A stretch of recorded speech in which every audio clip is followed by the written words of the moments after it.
हर माता पिता को अपने बच्चे प्यारे होते हैं और हर माता पिता भगवान से मन ही मन यही दुआ मांगते हैं कि उनका बेटा संस्कारी और आज्ञाकारी पैदा हो, जो बुढ़ापे में उनका ख्याल रखे। हमारे देश की परंपरा के अनुसार जब बेटा जवान हो जाता है, पढ़ाई लिखाई खत्म करके अच्छी नौकरी प्राप्त कर लेता है, फिर उसे अपने बूढ़े माँ बाप का सहारा बनना होता है। लेकिन ज्यादातर घरों में शादी के बाद कई कारणोंवश यह परंपरा टूट जाती है और कुछ लोग अपने माता पिता को अकेला छोड़कर पत्नी के साथ अलग घर में रहने चले जाते हैं, जबकि कुछ लोग ऐसे होते हैं जो अपने माता पिता और पत्नी के साथ एक ही घर में रहते हैं। बेटा जब बड़ा हो जाता है तो माता पिता अपनी हर बात अपने बेटे को बताते हैं, जरूर पड़े तो उससे सलाह मशवरा भी करते हैं। लेकिन ज्यादातर बेटों को अपने माता पिता की बातों में कोई रुचि नहीं होती। इतना ही नहीं बल्कि ज्यादातर बेटे तो अपने माता पिता की कोई भी बात सुनना पसंद नहीं करते, क्योंकि वो अपनी मस्ती में मस्त होते हैं। जवानी में बेटों को माता पिता से ज्यादा अपनी गर्लफ्रेंड या फिर पत्नी की बातें अच्छी लगती है और अपने बेटे का बदलता हुआ बर्ताव देखकर हर माता पिता यह हकीकत समझ ही जाते हैं। कहा जाता है कि बेटे जब बड़े होते हैं तो थोड़े से स्वार्थी हो जाते हैं। अब आप सोच रहे होंगे कि किस प्रकार के स्वार्थ की मैं बात कर रहा हूँ, तो चलिए आज मैं आपको विस्तार से समझाता हूँ। सबसे पहले तो मैं आपको बता दूं कि बेटा जब बड़ा होता है तो अपने माता पिता की सभी बातें नहीं सुनता और यह एक हकीकत है। दूसरे नंबर पर आता है, बच्चा जब छोटा होता है तो वह 10 लोगों के सामने अपने माता पिता से कोई चीज लेने के लिए जिद करता है, रोता है, तमाशा भी करता है, फिर भी उसके माता पिता उसे कुछ नहीं बोलते।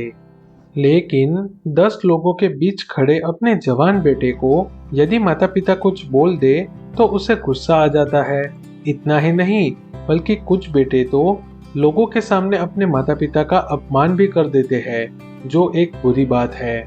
तीसरे नंबर पर है, बेटे को जब अच्छी नौकरी लगती है तो वो अपने माता पिता को बार बार ऐसा दिखाता है कि उसके पास उनके लिए बिल्कुल समय नहीं है। कुछ बेटे तो ऐसा दिखावा करते हैं कि यदि उन्होंने अपने माता पिता के लिए नौकरी में से थोड़ा सा वक्त निकाला तो उनकी नौकरी चली जाएगी। ऐसी परिस्थिति देख के माता पिता बेटे के सामने अपना दुख भी बयान नहीं करते।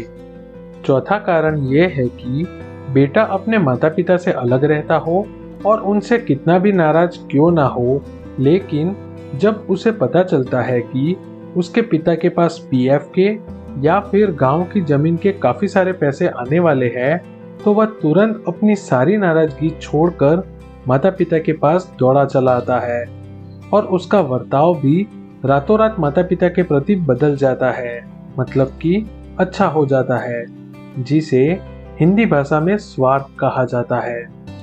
5वें नंबर पर आता है, ज्यादातर घरों में जब भी बुजुर्ग माता पिता के सामने बेटा बहस कर रहा हो तब बेटे की आवाज ऊंची हो जाती है और आवाज में गुस्सा भी दिखाई देता है। ऐसा लगता है कि बेटा किसी भी हालत में अपने माता पिता से अपनी बात मनवाना चाहता है।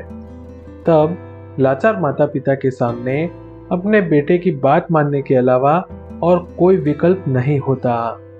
6ठे नंबर पर आता है, ज्यादातर बेटे बड़े होकर ऐसा जताते हैं कि उसे अपने माता पिता से ज्यादा दुनिया की समझ है, लेकिन मैं ऐसे सोचने वाले सभी लोगों को कहना चाहता हूँ कि किसी भी इंसान को बढ़ती उम्र और जीवन के अनुभवों से पर्याप्त समझ प्राप्त होती है और उस हिसाब से देखे तो बेटा ज्यादा समझदार है या माता पिता, यह आप खुद ही तय करें तो बेहतर होगा।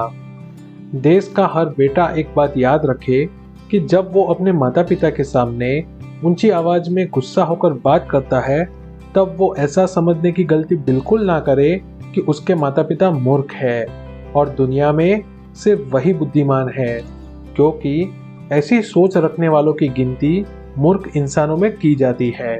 हमारे देश के कई घरों में आज्ञाकारी बेटे भी हैं जो शादी के बाद भी अपने माता पिता की हर बात मानते हैं और उनकी हर बातों का अनुसरण भी करते हैं। कई घरों में ऐसी बहुएं भी हैं जो अपने पति के साथ साथ सास ससुर का भी आदर सत्कार करती है। और जीवन भर एक बहू नहीं बल्कि एक बेटी बनके अपना जीवन गुजारती है और जरूरत पड़ने पर अपने सास ससुर की भी सेवा करती है।